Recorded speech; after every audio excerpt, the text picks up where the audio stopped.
აი რა უნდა შაქარს კვერცხში და თან სენდვიჩის კვერცხში. აი რა უნდა.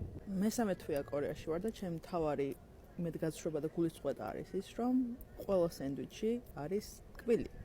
და ამაში მას გულისხმობ, რომ ან მაგალითად როგორც ეს სენდვიჩი აღმოჩნდა, კვერცხში არის შაქარი, ან ჯემი აქვს სენდვიჩს და ჩემი პირველი შემთხვევა იყო, რომ ძალიან მშვიდო კალპუსზე ვიყავი, პირდაპირ დავინახე სენდვიჩი, ავიღე, ჩავკვიჩე და მეთქი რა ხდება.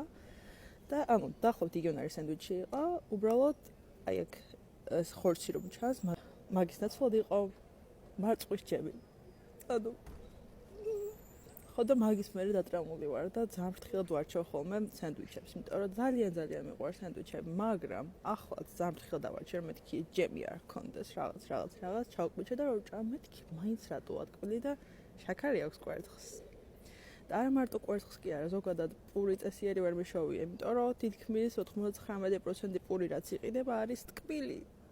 ანუ არ შეშინიათ ამ ხალხს დიაბეტი.